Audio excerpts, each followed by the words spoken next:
Commençons par la trousse d'accessoires.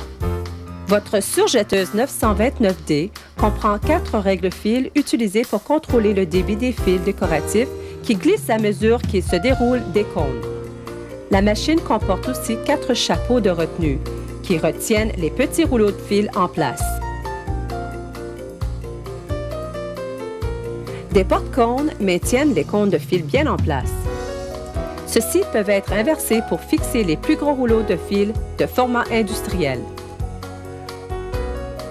On y trouve aussi un paquet d'aiguilles, une clé hexagonale pour changer les aiguilles, un tournevis, une brosse à charpie et des bruxelles pour faciliter l'enfilage. Le cap-rognure, un accessoire en option, garde votre espace de travail plus propre. La 929D est une surjetteuse à bras libres. Il suffit de glisser le prolonge-plateau vers la gauche pour obtenir une surjetteuse à bras libres. Cette configuration est idéale pour travailler les tricots tubulaires ou réaliser les ourlets de pantalons et de manches. Pour ouvrir le capot avant, glissez le verrou vers la droite et inclinez le capot vers vous. Pour fermer, soulevez-le et déplacez-le légèrement vers la gauche. Le ressort tire le capot et le bloque en place. La surjetteuse 929D de Brother utilise une aiguille de machine à coudre domestique ordinaire. Rappelez-vous que vous pouvez utiliser des aiguilles à pointe ronde avec les tricots et une aiguille métallique si vous utilisez du fil métallique. Plaçons les aiguilles à la position la plus élevée en tournant le volant vers la gauche. Il est important que le volant soit tourné seulement dans cette direction quand vous devez déplacer les aiguilles. Pour insérer ou changer vos aiguilles, utilisez la clé hexagonale de votre trousse d'accessoires et desserrez la vis de fixation située ici. Les 2 aiguilles sont retenues par cette vis. Aussi, si vous enlevez ou changez une aiguille, vous devez retenir les 2. Conseil pratique. Quand vous enlevez les aiguilles, laissez le fil dans le chasse. L'aiguille peut alors être facilement récupérée. Rappelez-vous qu'il est important d'insérer les aiguilles en position aussi élevée que possible dans le porte-aiguille. Vous remarquerez alors que l'aiguille de gauche est légèrement plus élevée que celle de droite. Les aiguilles de machine à coudre domestique sont plates sur un côté. N'oubliez pas d'insérer ce côté plat vers l'arrière de la machine. Conseil pratique. Vérifiez et changez souvent vos aiguilles. Les aiguilles croches ou endommagées peuvent endommager le bouclier inférieur et entraîner des problèmes mécaniques comme la brise de fil. Votre surjetteuse dispose de pieds presseurs incliquetables. Pour l'enlever, relevez le pied à sa position maximale à l'aide du levier de pied presseur situé sur le côté droit de la machine. Pour relâcher le pied, appuyez sur le cadran sur le porte-pied. Vous devriez peut-être soulever le ressort du pied de manière à glisser le pied vers l'extérieur. La plaque à aiguille de la surjetteuse ressemble à celle qu'on trouve sur les machines à coudre, mais la plaque comporte des doigts meilleurs dans l'ouverture de l'aiguille, dont 2 ressemblent à une aiguille et sont stationnaires. La 3e est plus large et peut être enlevée pour réaliser divers points. Quand vous travaillez, le fil s'enroule autour de ses doigts meilleurs. Remontez maintenant le pied en place. Pour ce, enlignez votre pied presseur avec la barre de pied presseur et abaissez le levier de pied presseur en place. Les 2 autres composants de cet assemblage sont appelés boucleurs. Le boucleur supérieur est recourbé et on ne peut le voir quand il dépasse la plaque à aiguille. Le boucleur inférieur est droit et reste sous la plaque. Sur le côté gauche de la machine, on trouve d'autres commandes. De l'arrière à l'avant, on remarque l'entraîneur différentiel, le cadran règle longueur de pointe, le dispositif de débrayage du couteau et le cadran règle largeur de pointe. Ce cadran contrôle le réglage de l'entraînement différentiel. Ce réglage commande la vitesse et la position de la griffe d'entraînement avant pour vous assurer le contrôle parfait du tissu. Vous en apprendrez plus sur cette importante fonction plus loin dans cette vidéo. Pour augmenter la longueur du point, tournez le cadran vers la droite. Pour la diminuer, tournez le cadran à gauche. Pour la plupart de vos travaux, on conseille de régler le cadran entre 2 et 3. Le levier de commande de relèvement et d'abaissement du couteau est placé à côté. Pour rentrer le couteau, tournez le volant vers la gauche jusqu'à ce que le couteau soit à sa position inférieure.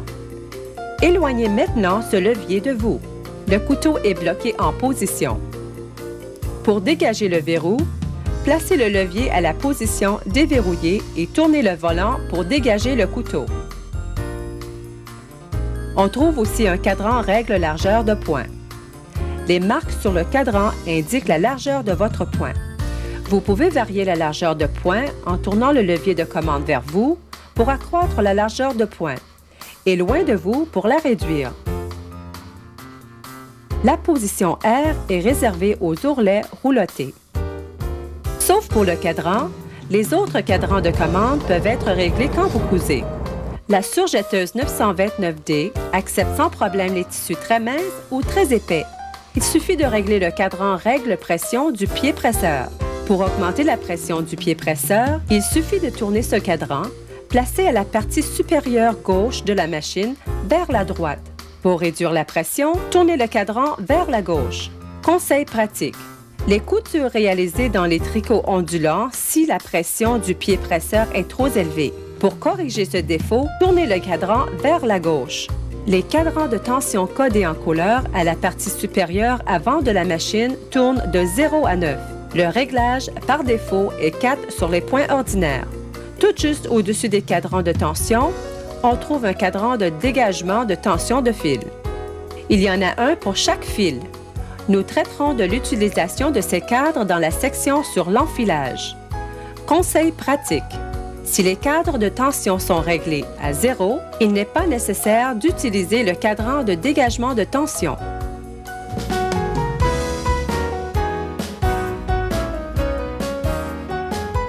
Avant de commencer à enfiler la surjetteuse 929D, n'oubliez pas d'étendre complètement le porte-fil à sa position maximale. De plus, si vous utilisez du fil en cône, vous devez utiliser le porte-cône sur la broche porte-bobine pour fixer le fil. La machine est commandée pour la combinaison de commande au pied-cordon d'alimentation. Insérez la fiche plate sur le côté droit de la machine. Insérez la fiche du cordon d'alimentation dans une prise de courant. L'interrupteur se trouve sur le côté droit de la machine. Débranchez toujours la machine de la prise de courant quand vous ne l'utilisez pas. La machine est pré-enfilée avec des échantillons de bobines de fil codées en couleur. La façon la plus simple de changer le fil consiste à attacher le nouveau fil à l'ancien.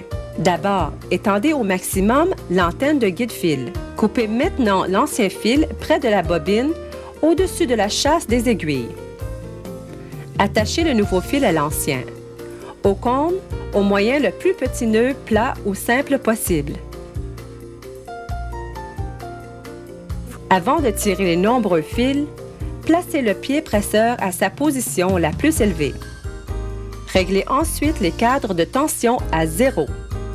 Les nœuds traverseront aussi plus facilement. Quand les cadres de tension sont réglés à 0, vous n'avez pas à maintenir le levier de dégagement de tension de fil à droite. Acheminez les fils de boucleur en première. Acheminez ensuite les fils d'aiguille jusqu'aux chasses de l'aiguille. Coupez au nœud et enfilez l'aiguille à la main. N'oubliez pas de rétablir les cadrans de tension après avoir renfilé la surjetteuse.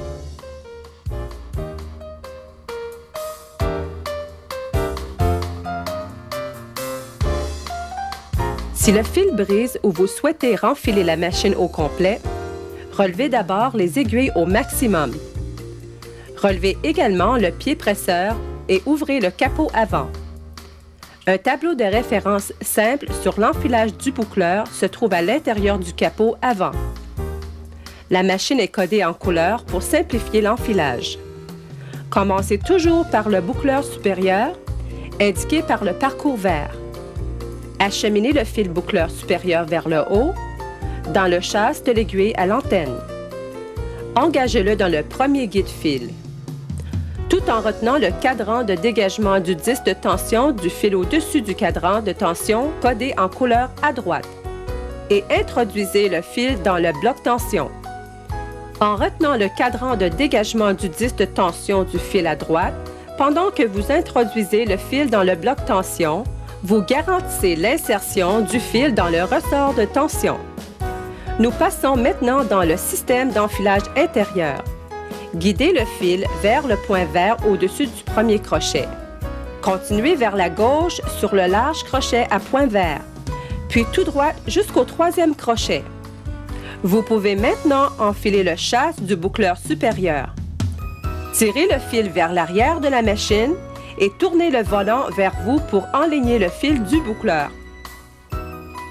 Nous allons maintenant enfiler le boucleur inférieur par le parcours bleu.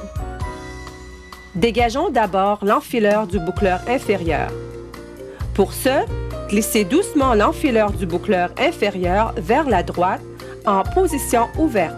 Assurez-vous de ne pas pousser ni tirer l'enfileur, car celui-ci pourrait ensuite fonctionner difficilement. Introduisons maintenant le fil dans la chasse de l'antenne et dans le premier guide-fil bleu. Tout en retenant le cadran du disque de dégagement de tension du fil au-dessus du cadran de tension codé en couleur à droite, introduisez le fil dans le bloc tension et dans le système d'enfilage intérieur.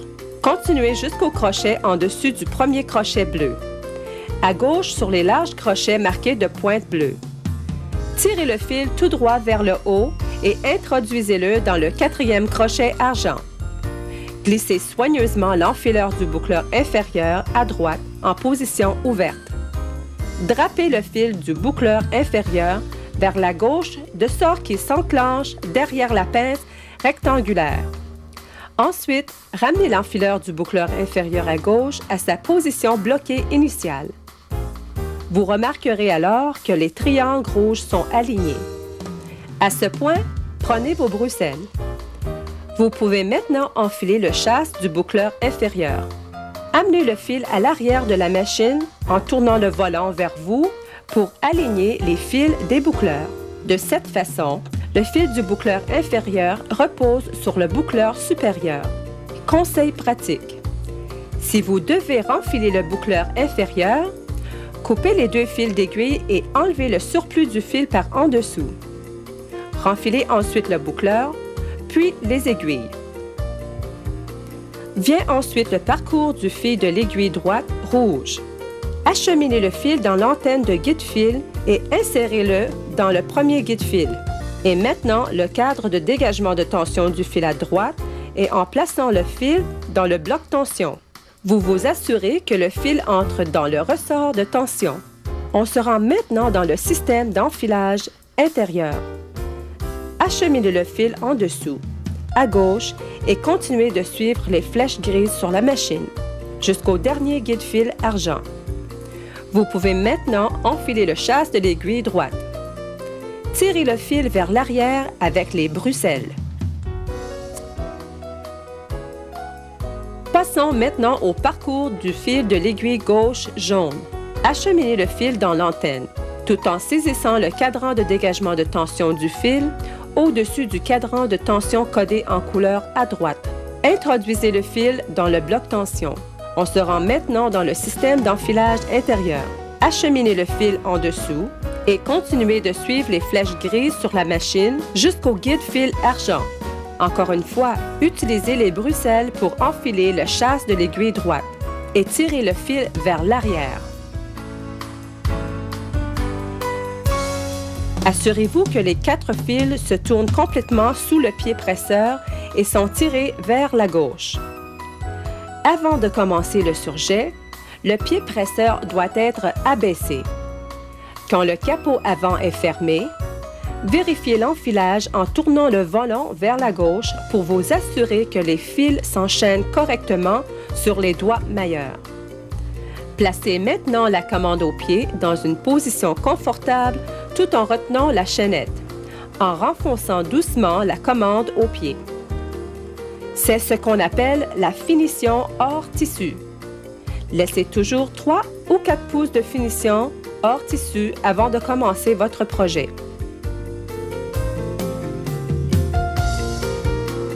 Commençons maintenant par placer le tissu dans la machine et coudre un point de surjet à 4 fils. Ne laissez jamais d'épingle dans le tissu à surjeter. Dans ce genre de projet. Avant d'entreprendre vos travaux, assurez-vous que tous les cadrans de tension sont remis à cap. Pour la plupart des tissus, soulevez le levier du pied presseur, placez le tissu sous le pied, abaissez le levier du pied presseur et commencez à coudre. Les griffes d'entraînement tirent le tissu dans la surjetteuse. Vous n'avez alors qu'à guider lentement le tissu. Quand le couteau est abaissé, le tissu est coupé avant d'être surjeté. Au bout de la couture, continuez jusqu'à 3 ou 4 pouces passer la chaînette et pincer les fils. Vous pouvez utiliser le couteau pour couper la chaînette pendant que la surjetteuse fonctionne. Conseil pratique. Pour dissimuler la fin de la chaînette, essayez ce petit truc. Ralentissez la surjetteuse quand vous approchez la fin du tissu. Cousez un point sur le bord, arrêtez. Soulevez le pied presseur, dégagez le point du doigt meilleur et tournez le tissu vers vous et cousez plusieurs points sur la couture. Effectuez un point de chaînette hors tissu et coupez la chaînette près du bord du tissu.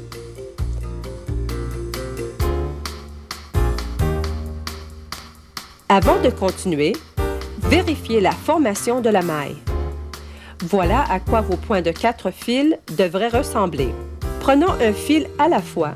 En utilisant du fil de la même couleur et les cadres de tension, votre point de surjet devrait ressembler à ceci. Le fil jaune, à l'aiguille de gauche, forme une ligne droite par rapport au haut du tissu. Le fil rouge, à l'aiguille droite, forme aussi une ligne droite par rapport au haut du tissu. À l'envers du tissu, vous devriez voir un petit nœud à la base de la boucle en Y. Le fil de droite comprend aussi un nœud au centre de la boucle en Y. La boucle bleue à l'envers du tissu correspond au boucleur inférieur. Celle-ci doit s'étendre de la ligne de couture au bord du tissu. La boucle verte à l'endroit du tissu correspond au boucleur supérieur. Elle doit également s'étendre de la ligne de couture à la base du tissu. Si votre échantillon ne ressemble pas à ceci, vous devez peut-être modifier la tension. S'il ressemble à ceci, avec des boucles sur le revers au lieu de nœuds, c'est probablement que vous n'avez pas acheminé le fil dans le disque de tension. Pour corriger ce problème, tirez sur le fil tout en poussant sur le cadran de dégagement du disque de tension pour vous assurer qu'il est acheminé dans le disque de tension. Dans cet exemple, les boucleurs ne se rencontrent pas sur le bord du tissu. Vous remarquerez que le boucleur inférieur est tiré vers l'avant du tissu. Pour corriger ce problème, relâchez d'abord la tension du boucleur supérieur. Faites un test. Si le problème n'est pas corrigé, réduisez la tension du boucleur inférieur. N'ajustez qu'un cadran de tension à la fois avant d'effectuer un test. Si vous avez bien ajusté la tension du boucleur, les boucles devraient se rencontrer sur le bord du tissu. Si le tissu fronce, il se peut que les tensions d'aiguille soient en cause. Il faudra peut-être relâcher les tensions de fil. Les tensions de fil de boucleur ne doivent pas froncer le tissu. Si le problème n'est pas corrigé, vérifiez que l'entraînement différentiel de la machine est réglé à 1. Si vous utilisez un tissu plus épais, comme le molleton ou du denain, vous devriez peut-être augmenter la tension du fil d'aiguille. Pour les tissus plus délicats comme le coton et la soie, il faudra peut-être diminuer la tension. Généralement, quand vous changez d'épaisseur de tissu, vous n'avez que les tensions de fil d'aiguille à modifier. Vous trouverez avec votre livre un guide de référence rapide qui illustre clairement les résultats de ces ajustements. Les réglages de la machine varient en fonction du type de tissu et de fil utilisé. Faites un test avec un coupon de tissu et le fil que vous utiliserez pour votre projet avant de vraiment entreprendre le projet. Vous trouverez une page de réglage à la fin de votre guide de l'utilisateur. Inscrivez-y vos différents réglages. Ce dossier de réglage vous sera utile pour vos futurs projets réalisés avec du fil et des tissus similaires.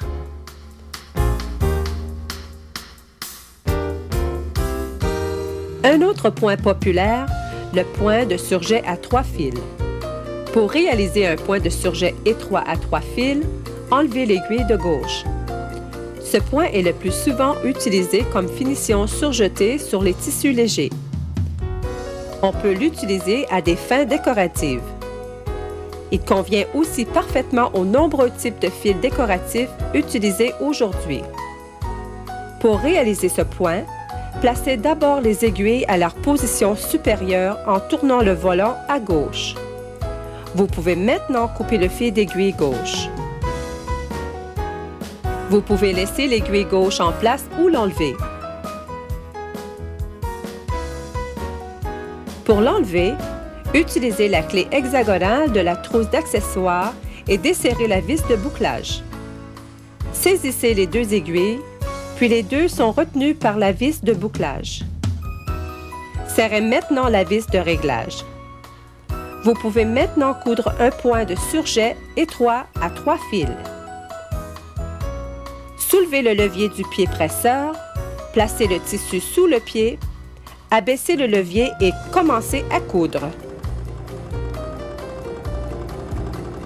Un point de surjet à 3 fils doit ressembler à ceci. Assurez-vous que les fils de boucleur se rencontrent sur le bord du tissu. Pour réaliser un point de surjet large à 3 fils, enlevez l'aiguille droite.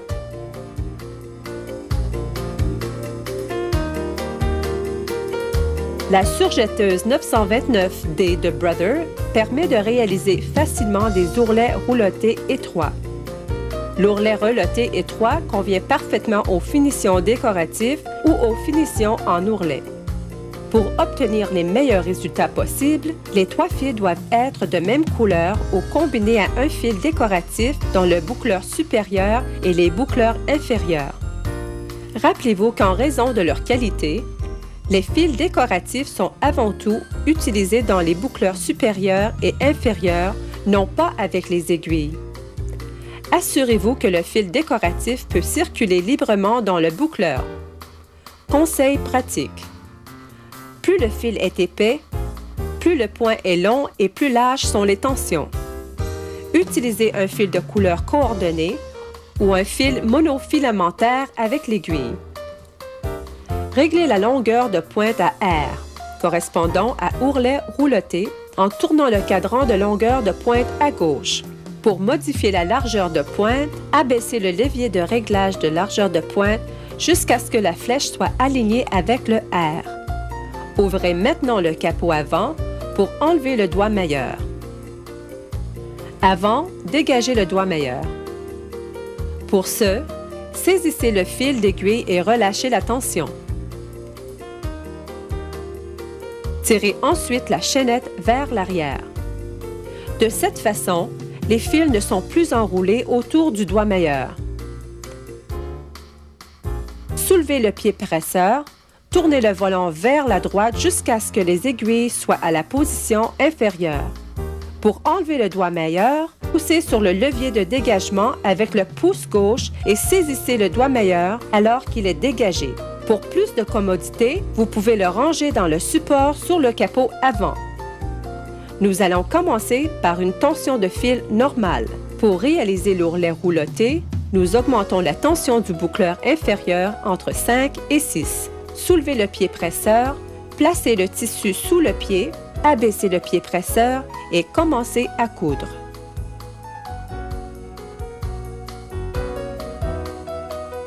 Votre machine est dotée d'un entraînement différentiel. La griffe d'entraînement est donc séparée en 2 sections. Pour commander la griffe d'entraînement avant une vitesse différente, réglez le cadran d'entraînement différentiel. Vous pouvez régler le rapport de 0,7 à 2,0 pour obtenir un entraînement optimal du tissu. À la position 1,0, les griffes d'entraînement avant et arrière se déplacent à la même vitesse.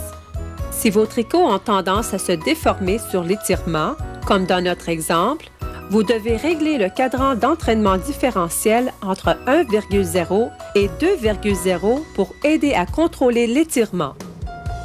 Maintenant que l'entraînement différentiel est réglé, faites un test.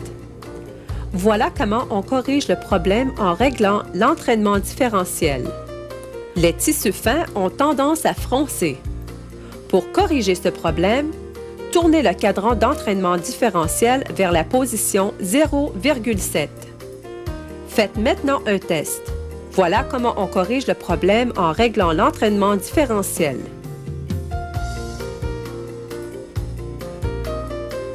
L'ourlet invisible est réalisé avec 3 fils. Enlevez l'aiguille droite en desserrant la vis de blocage. Serrez la vis de blocage pour bien retenir l'aiguille gauche en place. Guidez le tissu de manière que l'aiguille pénètre à peine le pli du tissu. Le point d'ourlet invisible doit ressembler à ceci. Si vous avez aligné le pied correctement, le fil d'aiguille devrait à peine paraître sur le dessus du tissu. La surjetteuse 929D comporte en option un pied à ourlet invisible multi-usage. Le pied à ourlet invisible peut aussi servir de guide-pointe pour réaliser d'autres pointes décoratifs. Le guide du pied à ourlet invisible aide à aligner le tissu. Vous pouvez procurer en option d'autres pieds accessoires Brother pour votre surjeteuse. Parmi ceux-ci, notion le pied ourlet invisible, le pied presseur pour ruban élastique, le pied fronceur, le pied pour pointe perlée et le pied ganseur. Vous trouverez les instructions pour commander dans votre guide de l'utilisateur.